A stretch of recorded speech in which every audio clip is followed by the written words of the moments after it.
Am I the brother? Am I the sister? Am I the aunt? What are you doing? That's their family. That theory is a corollary of, first of all, that theory is the context of their family, but it's a corollary of them buying everything. Not a perfect analogy, but everybody follow me. Europe is the context. The expansion of Europe is the context. Marx and Engels trying to understand how to overthrow or undermine this thing or how it works. That's the context. The universality of anything is defined by that context, but it's a corollary of that context. And then they want the theory to explain everybody else. Or do they? Let's continue on the page. This would appear to confirm one of Marx's, one of who? Engels. Marx and Engels not the same. One of Engels' most famous estimations of their work. Now here's Engels. Marx a little bit less disturbed, but what does Engels say? Marx and I are ourselves partly to blame for the fact that the younger people sometimes lay more stress on the economic side than is due to it.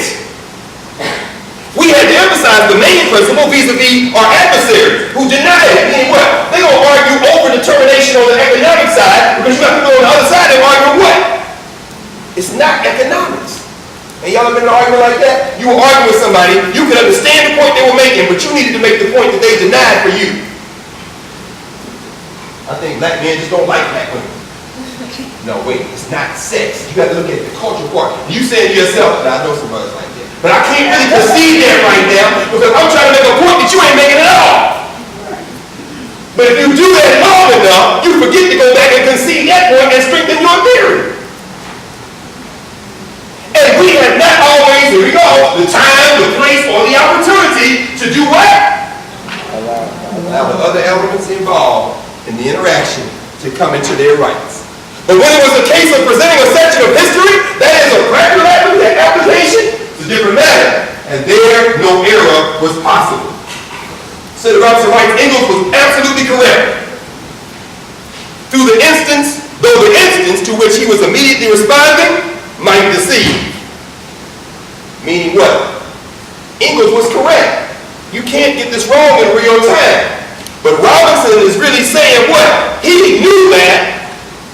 But he didn't change it. Because he may look like he said that, meant he changed it. He said it may deceive you. He may deceive you. You see what he said what? Engels was absolutely correct. The distinction that Engels was making here between history and theory can at one level be read as an attempt to differentiate between the functions of the publicist and the scientific philosopher. Such an interpretation would in fact trivialize Engels' intent. Like Marx, Engels understood that their attempt to construct a total system of the materialist conception of history would bear the imprint of their historical moment. Not only ideology and philosophy, but all human activity was of such a nature. Now here, footnote 82. Let's delve into the world of footnotes. What footnote is that? Let's look at how we read the footnotes in this book. Go to the last third of this book. Where's that footnote? What page is it on? 369. Page, yeah, one more somebody just said. 383. No.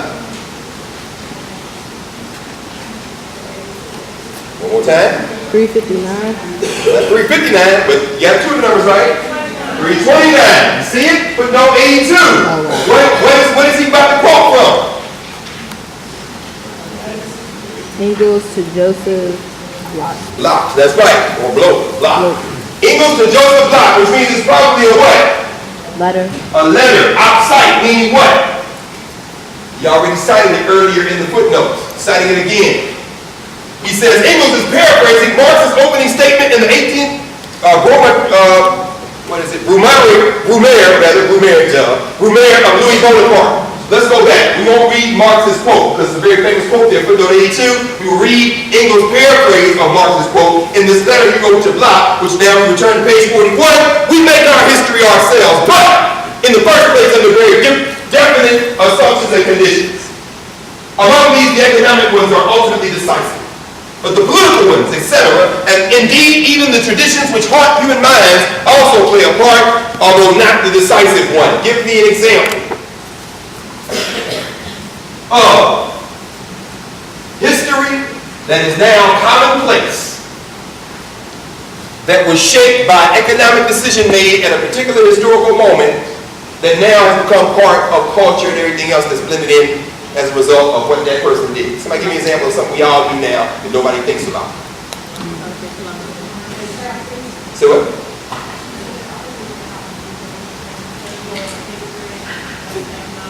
Okay. Right. Like ripping music on the internet? No, is that what? No. Download music? Okay, not paying for CDs, right? Yes. Yes.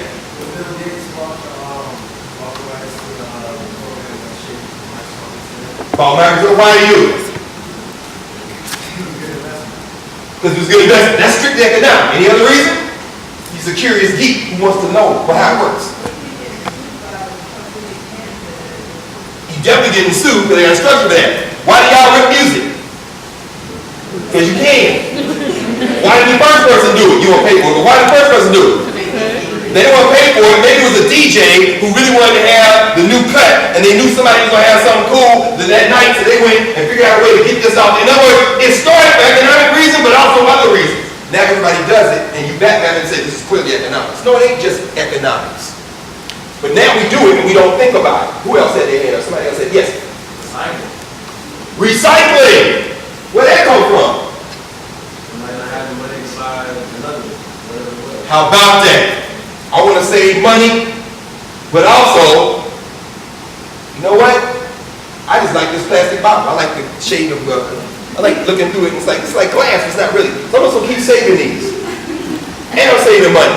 The primary reason, economic. But there are other reasons. Go back to the quote. We make our history ourselves, but in the first place, meaning the first time, under very definite assumptions and conditions. Among these economic ones are ultimately decisive, but the political ones, etc., and indeed even the traditions which mark human minds, will also play a part, although not the decisive one. What history demonstrated to Marx and Engels was that the dialectical change was never a total negation of the conditions from which it was generated, but a transformation of the meaning, intent, and directionality of the elements and forces of the pre-existing whole. Meaning what? There is no English working class absent the context of England, which means the colonization of Ireland, the interaction with the Irish, the racism that came out, the formation of the working class. You can't talk about any of that stuff absent, as you say, the context. Now we go back to the introduction. Tired.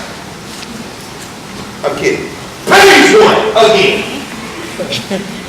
First paragraph. We've covered. In part, let's go back. The study attempts to map the historical and intellectual contours of the encounter of Marxism and black capitalism, two correlates revolutionary change. I've undertaken this effort in the belief that in its way each represents a significant and imminent role of social resolution, but that each is a particular and critically different realization of a history. The point is that they may be so distinct as to be incommensurable. At issue here is whether this is so. I love Cedric Robinson the way he does this. It's all academic, right? Then he slips in the last sentence, the gangster phrase. If it is, what? Judgments must be Judgments made. must be made. That's academic. And then what? Choices taken. This is not academic exercise. We don't just read this to say, that was interesting. What an exercise. Then we walk outside to a story. Somebody ain't got health care. No. You're not a scholar just to figure it out. If this is the case, judgments must be made, and then choices taken. What y'all been doing for the last couple of weeks? Dealing with this healthcare issue, right? And I know that the rooms have been filled to overflow over the past week. And so many of your friends and colleagues have lined up to have this conversation. Wait, no, that's not true.